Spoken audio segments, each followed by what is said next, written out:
کێشەکان لەورە دەستکەیگەپی کە لە خانەقینە دراسی کوردی بەرەو نەمانەچێت لەو خاڵانەسە یەکی لە لیان مامۆستای کوردی کەمە مامۆستای کوردی کەمە دووەمی ئەوەسە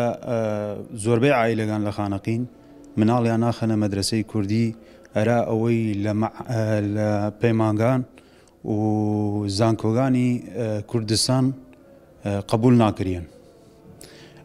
ئیتر ئەو عائیلانە مەجبور بن مناڵەکانیان بخەنە دراسەی عەرەبی. مەسەلەی ئەوە نییە بەس تەنسیق لە بین هەردوو پەروەردە دیالە و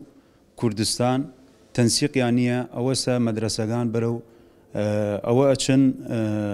دراسەی کوردی نامنیەت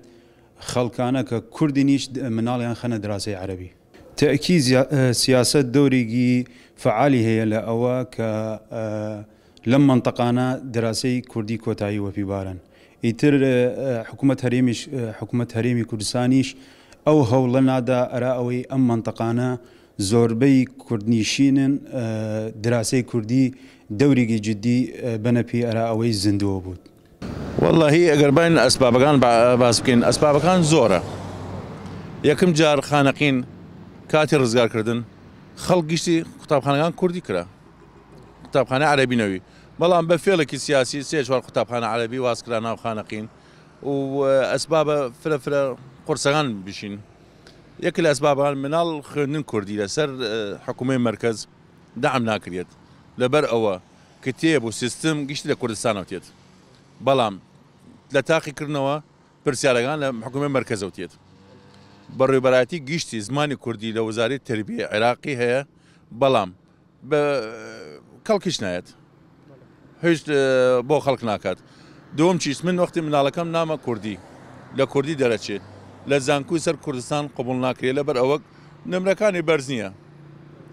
وەکو عێراق نییە. ئەگەر بڵێن لە 95 بێرێت لە عێراق تۆپ بەرەگرا بەڵە 4-5 ساڵ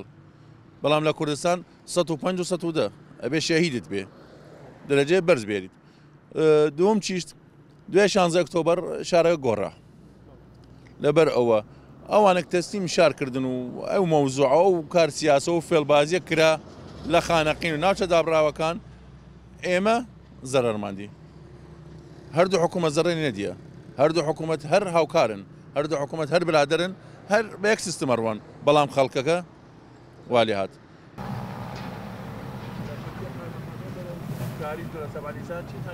هۆی ئەگەر بگڕێتەوە بۆ هۆ زۆرە با ئێمە دوای حەقیقەت قسەکەم با دوای 16 ئۆکتۆبەر ئێمە قسەکەین بێئومێدی کەوتە ناو خەڵکە بێئومێدی کەوتە ناو خەڵکە بە حەقیقەت یانی ئەو بێئومێدیە بۆ مایەی ئەوە کە خێزانەکان زیاتریان ئومێدیان نەمەن بەر لە 16 ئۆکتۆبەر ئێمە زۆر لە زانکۆی خانەقین کە زانکۆی سلێمانی کە کۆلیژەکانی خانەقینن زیاتر مناڵ خانەقینە تێنەوە تا دوای ئەوە ئیش لەسەرێکرا ئێستا خانەقینیان قبولکەەوە بەشێک بوو بەشێکی تر لە ئێستا بێئومێدی کەوتە چی بڕیارێک لە مەرکەزەوە ئەمساڵ هاتووتیان ئەو مەکتەبانە کە لە 50 قوتابی کەمترە گەرەکە غەڵق بکرێت. هەرەوە مەدرسە کوردیەکانە زیاتر نییەوە ئەلاتە بڕۆیت بۆ مەدرسە عەرەبیەکان نە لە 300 و 400 بەرەوسەرەوەیە خۆی هەر مەدرسە کوردیان بۆ 50 قوتابی بوو ئەو مەدرسانە غەڵقەکرێت بەچێت دوایەوە دێتەوە سەر هۆکان ئەوەش بوو بێئومێدی کەوتە ناو خەڵکەوەتی دیارە مستەقبەلی نییە حەقیقەتە مستەقبەل دراسی کوردی نییە یعنی ئەوە کەوتە ناوێنێت تو ئەو ناتوانانی زۆر بکەیت لە خەڵک بڵێیت نەکە ئەو ئیشە ئەوە نەکە. زۆریش لە کەسانی بۆ ڕاست هاواریان کرد و شەڕیان کرد لەسەرەوە کە دراسی کوردی گەرەکە بکرێتەوە گەرەکە هەر قەوی بین بتەوە بین لەگەڵ خەڵک هاتە سەریشەکەدی بەرپرسەکە خۆی مناڵەکەی ناسە دراسی عەرەبی کە بەرپرسەکە خۆی مناڵەکەی لە دراسی عەرەبی بوو خەڵک ئەو بێئومێدیە ناوێ بڵاوە بوو وتیان هەر ئەمە قسە ڕئیسیەکەیان وتیان دراسی کوردی لەم شارە دیارە مستەقبەلی نییە با بچین لەسەر ئەوە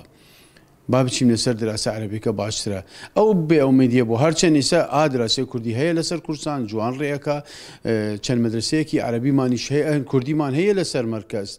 بەڵام گەرەکە نەوەیەتەوە خۆی ئەگەر هەمووی بگەڕێتەوە بێ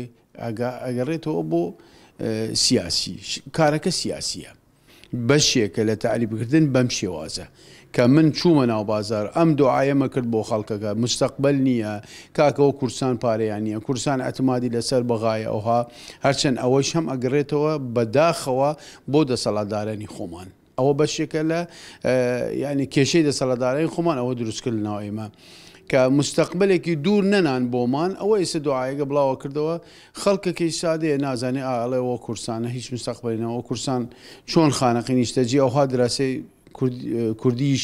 قیمەتی نییە با مناڵەکان خێنارەبێ ئەوە یەکی لە هەوەکان و هۆ یەکتر وتم پێت ئەو مەدرسانە کە پەنجال قوتابی ئەو خوار بوو کە غەڵق کرا ئەوە کەمێ کرا ئەوە بەشێک بۆ لە هەوەکان